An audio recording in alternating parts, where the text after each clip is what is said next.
E damos seguimento agora às entrevistas aos candidatos às eleições legislativas do próximo dia 29. Hoje é convidado do Telejornal o cabeça de lista da coligação Mudança. Muito boa noite, Vítor Freitas. Antes de mais, porque é que os eleitores devem votar na Mudança? O que é que difere esta candidatura de todas as outras? Cumprimentar os telespectadores. Eu julgo que a Mudança tem aqui um objetivo central na forma como se apresenta aos eleitores, porque nós temos um problema grave. O nosso problema é, infelizmente, a dívida da Madeira. E é essa dívida que já consome cerca de 30% das nossas receitas e do nosso trabalho, dos nossos impostos. E ameaça, a partir de 2016, com o pagamento à República, devido ao empréstimo de 1.500 milhões de euros, consumir cerca de 40% do orçamento regional. E, portanto, esta candidatura avançou com uma solução para a dívida, que passa pela sua renegociação. E por um travão à austeridade. Mas já vários partidos que propõem essa renegociação da dívida. Nós, desde dezembro, que estamos a propor a renegociação, e é isso que iremos fazer, sendo eleitos para o governo. Porque esta questão é fundamental para todas as outras áreas de governação. Em primeiro lugar, é necessário constituir um consórcio bancário dos devedores, sentar à mesa com eles e renegociar. E isto é, para que os telespectadores assimilem melhor, é como acontece com muitas e muitas famílias na Madeira, que têm empréstimos bancários por causa da habitação, que pagam, por exemplo, 500 euros por mês ao banco, renegociam por mais tempo, porque os nossos empréstimos estão para ser pagos entre 10 e 15 anos e o que eu quero fazer é renegociar aquela banca para pagar em 30, 40 anos. E em vez de pagar, como naquele exemplo, 500 euros por mês, pagaria 250 euros, a título de exemplo, e ficaria com 250 euros para viver. Mas normalmente pagaria mais juros, dando o exemplo das famílias. Felizmente que os juros têm vindo a baixar. Aliás, é lamentável o que aconteceu estes dias, em que, a nível nacional, o país fez uma troca de dívida do Fundo Monetário Internacional com os mercados, em que contratou um empréstimo inicial a juros de 3,5% e 4%. Nós, na Madeira, contratamos um empréstimo com o Estado a esses juros. O Estado agora consegue, nos mercados internacionais, juros a 2% e não faz repercutir nos juros que está a cobrar à região autónoma da Madeira. E nós levamos uma proposta à Assembleia da República, subscrita pelo Partido Socialista no seu todo, a nível nacional, com o objetivo de estender à Madeira essa baixa de juros e poupar 350 milhões de euros, o que daria para construir um novo hospital. Infelizmente, a direita no país, o PSD e o CDS, não permitiram o seu agendamento para os próximos dias, como pretendíamos, e só será agendado depois das eleições, o que eu lamento.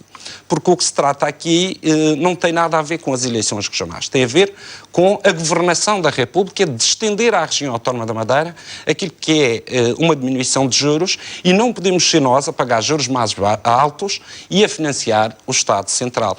E é por isso que entendo que uma renegociação da dívida, inteligente, de forma inteligente, e aproveitando os momentos próprios em que o mercado disponibiliza recursos financeiros a juros mais baixos, devemos renegociar e estender por vários anos, porque é incomportável a região continuar a fazer este esforço que está a fazer até agora. Essa renegociação obriga, obviamente, a um diálogo interpartidário na República depois. Tem condições para esse diálogo acontecer? Sim, há dois tipos de empréstimo. Há o empréstimo com o Estado, e eu tenho poucas dúvidas que a partir de outubro deste ano teremos um governo do Partido Socialista na República, e o Partido Socialista já subscreveu esta nossa proposta em relação à renegociação deste empréstimo em matéria de juros e, portanto, a abertura da parte de um governo do Partido Socialista em relação à Madeira nesta matéria. Mas há outra parte do empréstimo, que é com a banca, e é a fatia maior. Em relação a esse, está a falar a partir de outubro só com o Partido Socialista, portanto, esse diálogo interpartidário não será uma Bem, o que eu tenho sentido ao longo deste tempo é que não tem existido diálogo por parte desta coligação PSD, CDS-PP, com a região autónoma da Madeira e com o governo que nos tem governado. E isso é lamentável, que da parte de Lisboa não exista uma compreensão em relação às dificuldades que estamos a passar. E eu recordo que neste processo do Plano de Ajustamento Económico e Financeiro para a Madeira, em que nos impuseram uma série de sacrifícios, a percepção real é que o Estado Central, o governo PSD, CDS-PP, tratou a Madeira pior que a Troika tratou o país. E isso é inadmissível. A forma como nos trataram nestes 4 anos foi numa lógica de castigo sobre os madeirenses e porto-santenses, como se fosse o povo da Madeira e do Porto Santo tivesse ocultado a dívida e feito esta dívida gigantesca. Não foi. Foi um governante da mesma governante. Mas acredita que dessa forma tem capacidade de chegar a essa coligação e negociar? Eu julgo que tem... Que é isso que está em causa. Sim, naturalmente, senão, nos próximos meses. A não ser que tenhamos que esperar pelo novo governo. Sim, mas estamos a falar de 1.500 milhões de euros ao Estado e mais de 4.000 milhões de euros à banca, que é a fatia mais importante. Mas mesmo em relação ao Estado, o Estado não pode continuar com esta lógica de tratar a Madeira de forma diferenciada em relação... Quer dizer, os credores dão juros ao Estado a 2%, e eles vão-nos cobrar a nós a 3,5%, 4%. Isso é inadmissível e até do ponto de vista constitucional não é admissível e, portanto, o Governo da República não terá fuga possível porque terá que negociar com a Madeira a redução desses juros. O Vítor Freitas defende também uma revisão da Constituição em que moldes e do Estatuto Político-Administrativo? Eu defendo uma revisão do Estatuto Político-Administrativo que nos dê exatamente mais autonomia. Mais autonomia fiscal, por um lado, que nos permita ter um sistema fiscal próprio e que permita termos impostos mais baixos. Mas a Madeira já tem alguma autonomia fiscal? Já temos alguma autonomia, mas tem neste momento um problema que é a dívida, que nós temos uma solução. Mas isso tem um prazo limite. Tem um prazo limite, naturalmente. Agora, temos a questão do Estatuto Político-Administrativo, temos que ter mais autonomia fiscal para podermos ter impostos mais baixos, em especial também para as empresas que permitam atrair para a região autónoma da Madeira empresas e que deixem aqui os seus impostos e que criem postos de trabalho. A Madeira atualmente tem os impostos mais altos do país e os cidadãos sentem isso porque pagam um IVA a 22%, só que o nosso IVA incide, até além do produto, em cima do preço dos transportes, o que faz com que nós estejamos a pagar os impostos mais altos do país. E isso é um caso singular na Europa, porque não há nenhuma região insular, ultraperiférica, que paga impostos mais altos que a parte continental. Isto é mais uma discriminação que infelizmente tem existido e que... Como é que espera resolver isso? Com a revisão do Estatuto? Naturalmente que isto terá que ser... O Estatuto tem que passar pela Assembleia da República. E é necessário que esta maioria...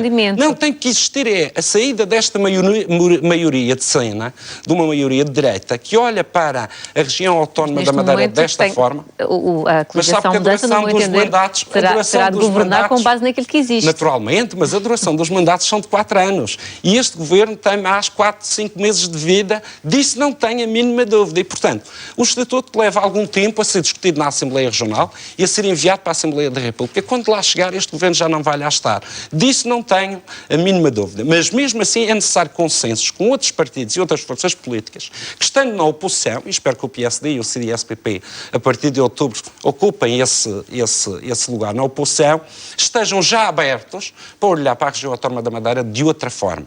Este governo de direita foi o governo pior para a região e o que tenho assistido é que o novo líder do PSD é muito amigo deste governo que nos castiga e isso é mau para a região e acho que é mau para o próprio PSD que se tenha tornado um aliado de Passos Coelho e aquilo que são os sintomas e os sinais que vamos vendo e ouvindo é que pretendem trazer para a Madeira aquilo que são as políticas de Lisboa e nós entendemos que esta lógica de submissão a Lisboa tem que parar, tem que ser travada e quem poderá travar são os madeirenses nas próximas eleições fazendo uma mudança na região autónoma da Madeira. Em relação à Assembleia, a coligação Mudança e o Vítor, na sua pessoa, pretende fazer também uma alteração no modo de funcionamento. Passa por quê? Pela redução de deputados, por reduzir o jackpot dos partidos. Em que é que como sabe, o jackpot dos partidos foi reduzido recentemente. Mas pode baixar ainda mais. Sim, pode baixar.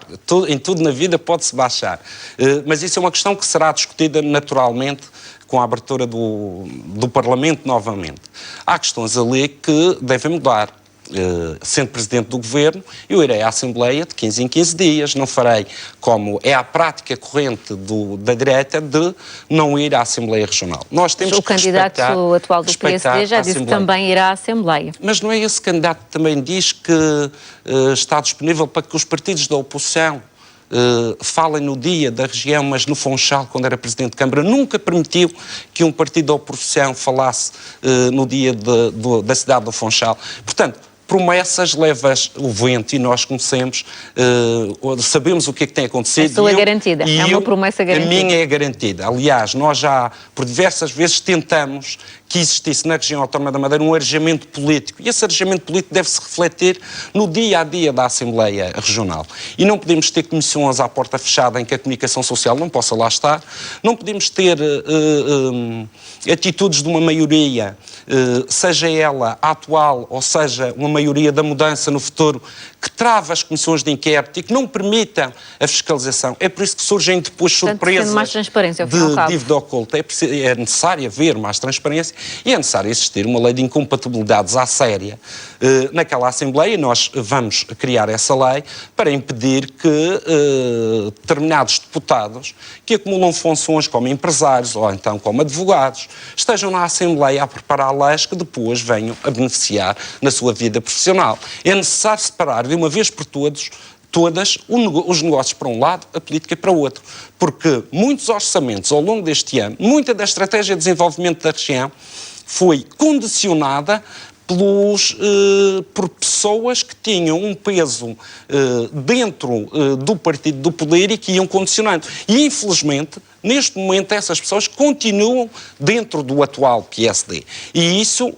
na lista de candidatos da mudança não há pessoas também que tenham interesses empresariais? Não. Na lista de candidatos da mudança não há pessoas que tenham interesses empresariais e não há pessoas que utilizem o espaço de intervenção pública para influenciar os orçamentos regionais e condicionar a estratégia de desenvolvimento no sentido de favorecer determinadas áreas de negócio em que estão envolvidos. E é por isso que eu acho que temos que pôr, de facto, daqui para a frente, um travão neste tipo de promiscuidade entre a política e os negócios, que nos levou a esta situação de dificuldades, porque isso também contribuiu para a atual situação.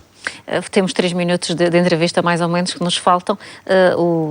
A mudança é composta pelo Partido Socialista, pelo PTP, pelo PAN e pelo MPT. Admite alguma coligação pós-eleitoral? Eu vou para estas eleições com um espírito aberto, no sentido de... com o CDS, por exemplo, que não foi possível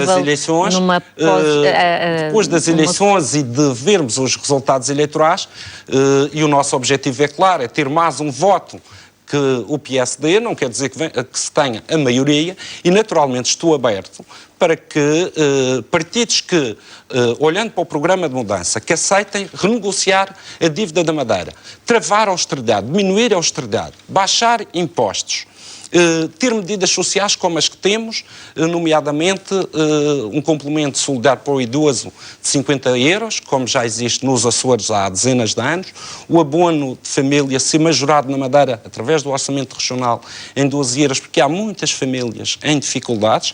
Portanto, se dentro deste quadro que nós definimos de travar a austeridade, renegociando a dívida, tendo folga financeira... O CDS faz parte desse quadro? Para isso aí, o CDS terá que dizer, naturalmente. E há aqui outras questões também dentro deste quadro. Acha que seria possível uma coligação pós-eleitoral, já que não foi possível no pré-eleitoral?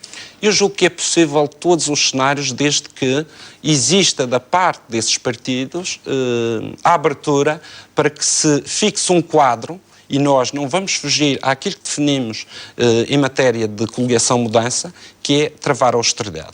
E apoiar, do ponto de vista social, muitas famílias, baixando também os impostos e aplicando uma série de medidas que permitam o crescimento económico e resolvam o problema que temos do emprego. Se dentro desse quadro os partidos se sentirem confortáveis, naturalmente que há essa abertura. Não há abertura para seguir as lógicas que têm sido do programa de governo do PSD de combate ao desemprego, que é pais e mães ir ao aeroporto se despedir dos seus filhos para as terras de imigração. Nós queremos pôr um travão a esta política de austeridade, governar para o crescimento económico e para o emprego e criar condições para a Madeira voltar a crescer economicamente. Muito obrigada, Vítor Freitas, o cabeça de lista da coligação Mudança, por ter estado aqui no Telejornal no dia de hoje. Boa noite.